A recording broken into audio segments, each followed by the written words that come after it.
Welcome back, 4th graders. So you are here with Miss Kirkness, and we are reading Chapter 17 of the City of Ember, and we are at Part 2. At the bottom of the stairs, they came out into the main tunnel and walked down the path to the west until they came to the marked rock. How are we going to get Poppy down there? Dune asked. Lena said, I'll fasten her to my chest. Setting Poppy down, Lena took off the coat and the sweater she was wearing. With Dune's help, she made her sweater into a sling for Poppy, tying its sleeves behind her neck.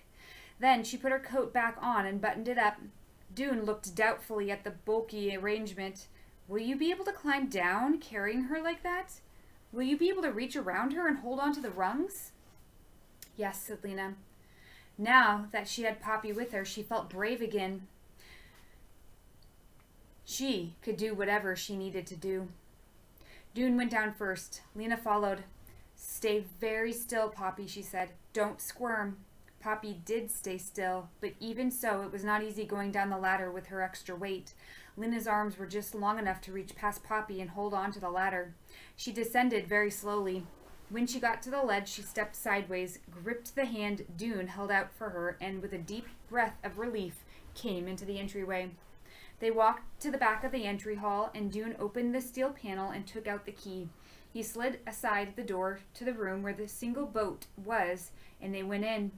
Dune took his candle from his sack and lit it. Lena unwrapped Poppy and sat her down at the back of the room. Don't move from there, she said. Poppy put her thumb in her mouth, and Dune and Lena set to work. Dune's sack went to the pointed end of the boat, which they decided must be the front. They put the boxes of candles and matches in the rear of the boat. It was clear they'd been designed to go there. They fit snugly. The poles labeled paddles were a mystery. Lena thought maybe they were weapons meant for fending off hostile creatures.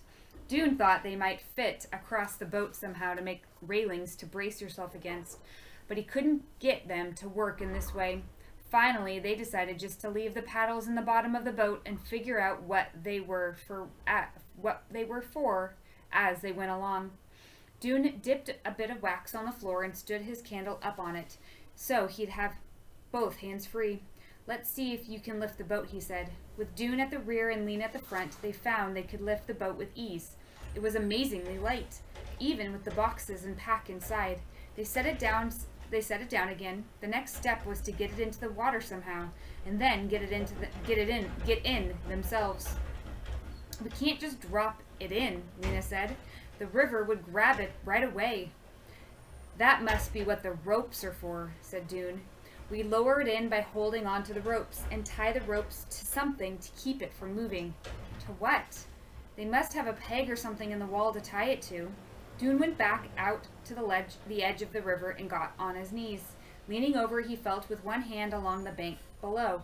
First, there was only smooth, slippery rock. He moved his hand slowly back and forth, up and down.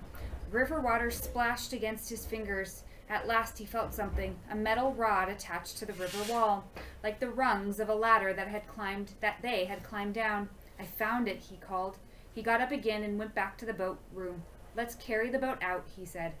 He and Lena lifted it and, taking small steps, moved it forward. As they went out the door, Poppy began to wail. Don't cry, Lena called to her. Stay right there. We'll be back in a second. They carried the boat right to the edge of the water and set it down carefully, its front end pointing downstream. Dune knelt again, feeling for the metal rod. Hand me the end of the rope, he said. Which rope? Lena thought for a second. She realized it had to be the one attached to the side of the boat nearest her. That would be the side closest to the riverbank when they put the boat in. She uncoiled the rope, ran it around the boat, and handed its end down to Dune, who lay on his stomach with his head hanging over the edge, and knotted the rope to the metal rung in the wall. He got to his feet again, wiping water from his face. Now, Dune said, we can put the boat in the water. Another wail came from the boat room. I'm coming, Lena called, and dashed back for Poppy. She hoisted her up and spoke into her ear in the voice she used for announcing an exciting game. We're going on an adventure, Poppy. We're going for a ride in the water. It will be fun, sweetie. You'll see. She blew out the candle Dune had left and carried Poppy to the river's edge. Are we ready? Said Dune. I guess we are. Goodbye to Ember, Lena thought. Goodbye to everybody. Goodbye to everything. For a second, a picture of herself arriving in the bright city of her dreams flashed into her mind, and then it faded and was gone. She had no idea what lay ahead. She set Poppy down against the wall of the entry passage. "Sit here," she told her. "Don't move until I get to you." Poppy sat, her eyes wide, her plump legs sticking out in front of her. Lena took hold of the rope at the rear of the boat. Dune took hold of the rope at the front. They heaved the boat up and stretched sideways to swing it over the water. It tipped alarmingly from side to side. "Let it down!" yelled Lena. They both let the rope slide through their hands, and the boat fell and hit the water with a slap. It bounced and rocked and pulled against its tether, but Dune's knot held. The boat stayed in place, waiting for them. "Here I go," Dune cried. He bent over, gripped the rim of the boat with one hand, turned backward, and stepped in. The boat tipped sideways under his weight. Dune staggered a step and then found his balance. "All right," he yelled. "Hand me Poppy." Lena lifted Poppy, who began to howl and kick at the side of the bucking boat and the churning water. But Dune's arms were right there, and Lena thrust her into them. A second later, she jumped in herself, and then all three of them were tossed to the floor of the boat by its violent rocking. Dune managed to get to his feet.